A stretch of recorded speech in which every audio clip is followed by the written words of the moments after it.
All right, let's talk about one of the biggest revolutions happening in your grocery store right now, the ready-to-drink protein shake. Seriously, this thing has gone from a niche gym product to a massive cultural and economic force. So let's get right into it.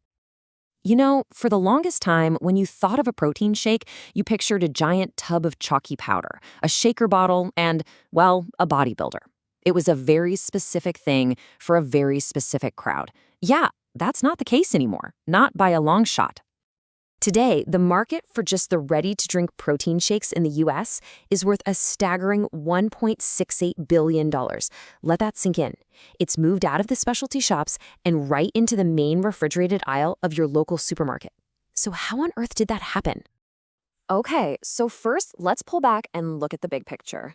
There were these huge forces at play that took this product from the fringe and shoved it right into the mainstream. It was kind of like a perfect storm of cultural shifts. It really boils down to three huge trends hitting all at once. First, the idea of health and wellness just exploded into everyday life. It's not a niche hobby anymore. Second, our need for convenience is just off the charts. We want healthy options and we want them now. No mixing required. And finally, fitness culture just blew up. We're talking over 77 million gym members in the US alone. That's a massive group of people looking for easy post-workout fuel. So, with this much bigger audience, you get a totally new kind of customer with a whole new list of demands. This is not the consumer from the 90s. Today's protein drinker is smart, they're skeptical, and you better believe they are reading that label very carefully. And the demand for clean, transparent ingredients is just overwhelming. A whopping 81% of people say it's a top priority. They're scanning for artificial junk, weird sweeteners, anything they can't pronounce. It's not just about what's in the shake anymore, it's about what's been left out. And this isn't just a small trend. It's become the absolute price of admission to the game. You've got brands like Orgain who built their entire identity on being organic and clean. That puts so much pressure on the giants that PepsiCo actually had to come out and publicly promise to reformulate their muscle milk line to get rid of artificial ingredients. But it even goes a step further. Today's consumer expects their protein shake to be a multitasker. They want what you could call protein plus, added benefits. Things like prebiotics for your gut, adaptogens to help with stress, maybe even nootropics for focus.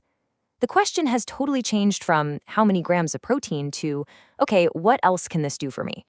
Now we get to the most dynamic and honestly the most complicated part of this whole story, the rise of plant-based protein. Because as we're about to see, this incredible growth story comes with a pretty surprising and really critical twist. So on one side, you have the reigning champ, animal-based proteins like whey and casein. They still have a grip on about 70% of the market and are seen as the gold standard for performance. But on the other side, you've got this fast-moving challenger, plant-based proteins. Their popularity is just exploding thanks to ethical concerns, environmental impact, and just the general feeling that they're healthier. And you can see the momentum right here. I mean, the whole market is growing fast, but the plant-based part is set to grow at an incredible 9.6% every year. It is absolutely the engine of the market's future. But there's a catch. And this is the million-dollar question, isn't it? People are running towards plant-based options because they believe they're cleaner, they're better for you, but is that perception always the reality? And here is the paradox.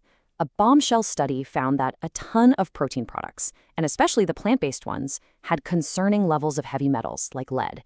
See, plants can absorb these things from the soil they grow in, so the very product people are choosing for their health could actually carry a hidden risk. This is a massive headache for some brands, and an absolute golden opportunity for any brand that can guarantee safety and purity. So with a market this hot and this complicated, you get a fascinating battle brewing. It's a real clash of the titans. Let's take a look at the major players and the different strategies they're using to try and win your money. So here's the lay of the land. Premier Protein is the undisputed king of the hill, with a full quarter of the entire market. But look who's chasing them. You've got Coca-Cola, PepsiCo, Nestle. All the big dogs are in this fight, and they're all hungry for a bigger piece of that pie. To make sense of this crowded field, you can really break it down into three tiers. At the top, you've got the clear leader, Premier Protein. Then you have the scale challengers. These are the huge brands with massive distribution power. And finally, you have the niche innovators, the ones who are really pushing the boundaries and driving all the new trends. Let's look at Fairlife for a second because it's a wild story. Backed by Coca-Cola, its growth has been like a rocket ship, blowing past $1 billion in sales. The only problem, they literally can't make it fast enough. They're in what's called a capacity crunch, where demand is just completely overwhelming their ability to produce it. I mean, it's a good problem to have, but it's still a huge problem. Meanwhile, PepsiCo is rewriting its entire strategy. They're pulling muscle milk under the umbrella of their powerhouse Gatorade brand. The big idea is to stop talking just about grams of protein and instead own what they call the entire athlete journey. So you'd have Gatorade for hydration and then muscle milk for recovery. It's a really smart play to build a whole performance ecosystem. And then you have an innovator like Orgain, which is just perfectly positioned as the clean crusader. In a market that's suddenly nervous about heavy metals and artificial ingredients, Orgain's entire brand, which was built from day one on being organic and transparent, is like a beacon of trust. They are perfectly set up to capitalize on the exact fears we were just talking about. Okay, so where does all this go from here? This market is nowhere near finished growing, and there are some huge, wide-open opportunities for brands to innovate and grab even more market share.